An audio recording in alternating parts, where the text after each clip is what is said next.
Our media product is made as an educational theme film. Therefore, forms and conventions are mostly developed and used rather than challenged. As a short film following those conventions and then borrows from information films, its hybridity is quite unique and draws in audiences as from outset it just seems like a fictional narrative. In contrast to this, our film poster and our magazine article incorporates forms and conventions of an industry processed product, where certain aspects are included but not many challenged. Starting off with our short film, we can see that certain conventions have been developed and used for certain reasons. As the subject of our film is domestic violence, which is a serious and delicate topic to portray, it is essential to maintain the conventions to a certain extent so that it is clear what we are informing our audience on.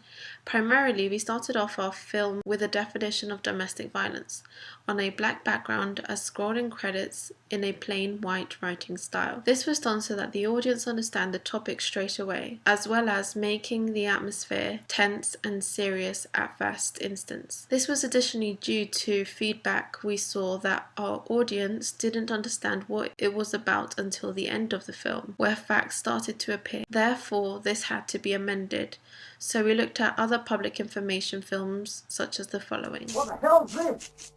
What, that? It's a dress. Look, I know it's a bloody dress. What the hell's it for? You think I'm just going to let you out of here wearing that? What are you idiot? You're wrecking it.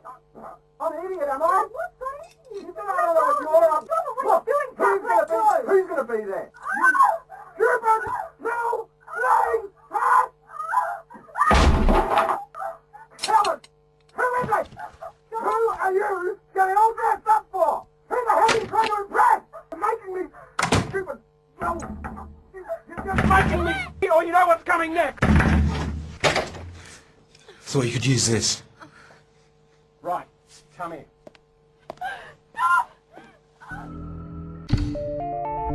People don't know the consequences. You can take a picture of yourself and it could go around to every single guy in the school. I want him to like me more. He kept asking for pictures of me. He kept saying, well, nobody will find out. You won't get in trouble for it. They were trying to charge me as a sex offender because I had sent the picture and I had sent it to another friend. Every person has experienced saying something or doing something where we thought, I really shouldn't have done that. Sometimes we can fix that. If it's something where we said something to a friend, we know we shouldn't have said it, we can go back, we can apologize. Sexting is different. Once it's sent, we can't take it back.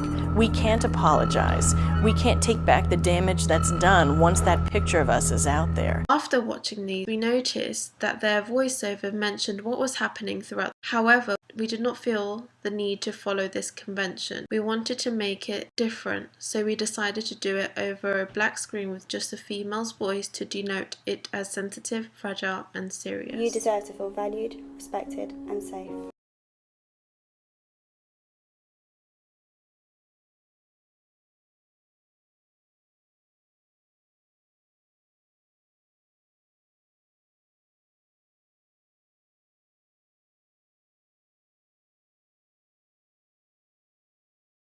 Alienate some audiences that we are aiming for.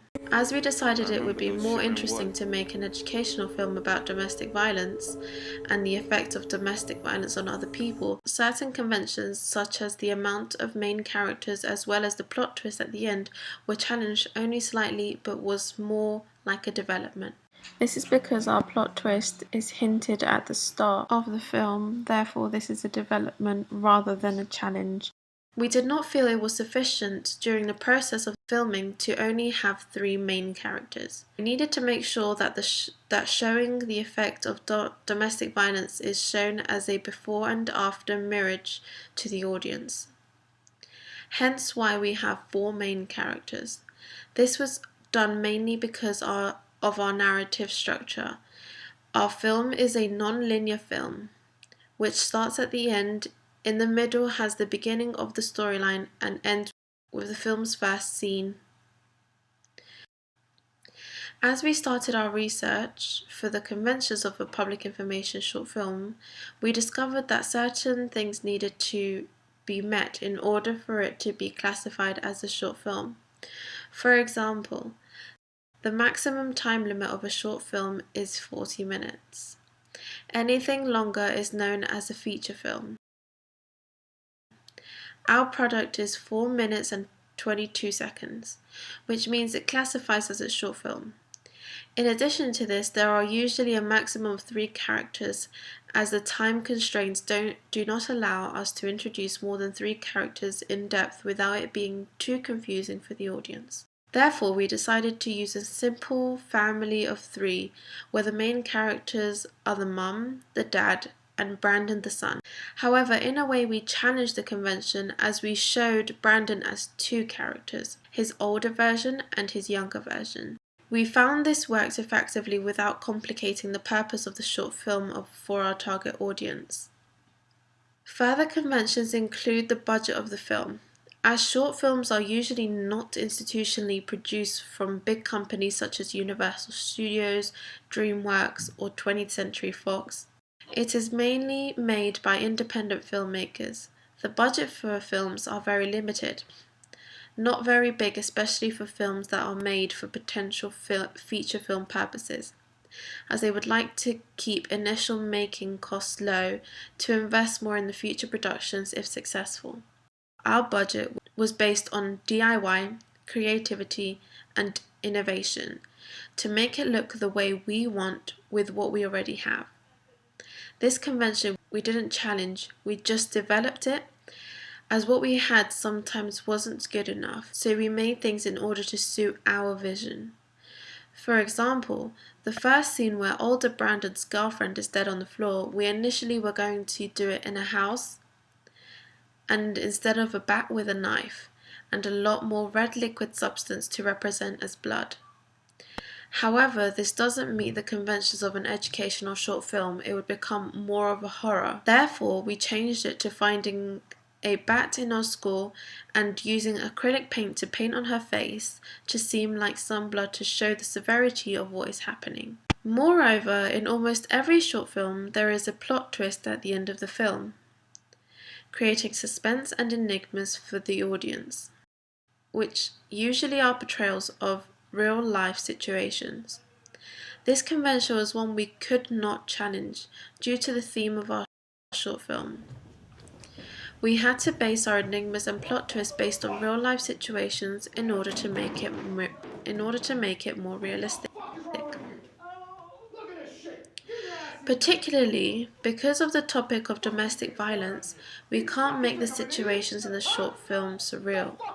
To make it emotive, we would need to be accurate and believable. We have done this through a series of progressive violent actions, starting off with a push, to then leaving the house upsetting the protagonist verbally, to finally a punch, which according to our research is the most common process of domestic violence, which leads to the analysis of cinematography, sound and editing that we used. We did incorporate typical transition conventions such as flashbacks, using a fade to white, as well as in our film poster, our background color scheme is black and white, showing the serious and tense topic we are trying to present to our audience. Our magazine, on the other hand, doesn't follow this color scheme, as there are elements of being just dull and dark colors, but also because our audience isn't targeting elder people.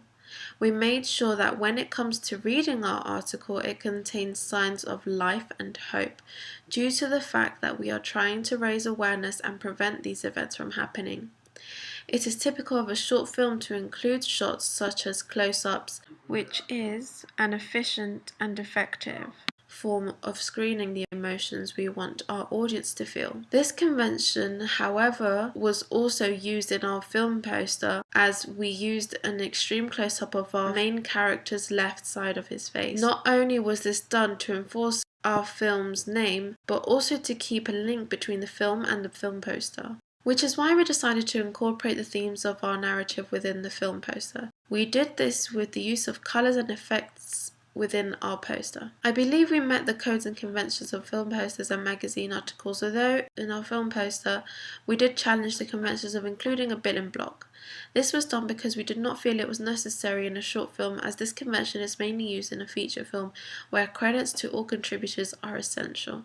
When creating the magazine, for example, we do not feel the need to challenge basic conventions such as columns being left to right, as it is a norm of how everyone reads in the UK. Moreover, our main image was set up exactly as how one of our scenes was, so that the readers would get a sense of how the film would be through an image, as we did not challenge anything. We wanted to include the same emotion in both products to combine the relationships and not confuse the audience on the emotion we are trying to present. In conclusion, after analysing the approach we took on the development, usage and challenge of forms and conventions of our media products, I have concluded that we have combined various aspects as well as avoided some to make it our own. From audience feedback, we can see that the usage or not of certain conventions, that it was successful in terms of reaching and informing our audience, which was our purpose. Some constructive criticism arose from our first draft